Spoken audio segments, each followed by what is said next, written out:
Greetings and welcome to Into the Pit. If you like my videos, drop me a like below or subscribe or follow me on Instagram and TikTok. Swedish death metal. Yeah, these days you can probably find a gazillion bands that imitate that sound that was initially invented by bands like Entombed and Dismember.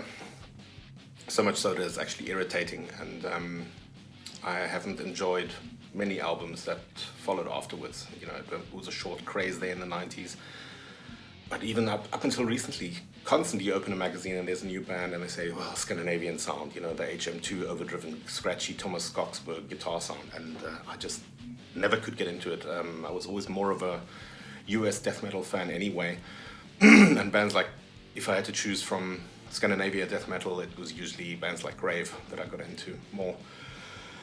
However, I cannot dispute the classic status of this album. This started it all. Entombed came out of the remains of Nihilist. Some other Nihilist members would go on to form Unleashed and Dismember. But Left Hand Path is a crushing album. I remember a friend of mine way back sending me a tape which had 2 tracks of this album on it. I think it was supposed to Rot and Revel in Flesh. And 2 tracks by Terrorizer and 2 tracks by the German band Morgoth. And I was just, whoa, I was blown away by all 3. I just couldn't believe this new sound. You know, I had already heard Death's Leprosy, but now it is becoming obvious that there are no more, that a wave is starting, you know, that more death metal bands are coming out of the woodwork and different sounds are coming up with them obviously sounding different to the US bands. And also Morgoth had a bit of their unique sound, really, even if the vocals were close to Chuck Schuldiner. But still, this is a Scandinavian death metal classic. Enough said.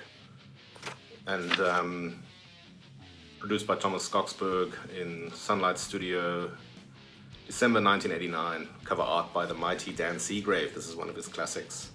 So, killer tracks on here, I think most of you know. Left Hand Path, Drown, Supposed to Rot, Revel in Flesh. I mean, there's even bands out there called Reveling in Flesh now, so that shows you. And there's 2 bonus tracks, Carnal Leftovers, Premature Autopsy, and you'll also find bonus tracks, I think that might have come out of these early sessions that Dismember had on their album, Like an Ever-Flowing Stream, also a great album. So if I do listen to classic Scandinavian death metal, it's mostly these guys here and their early first 2 albums. So afterwards they lost me a bit. So classic death metal here.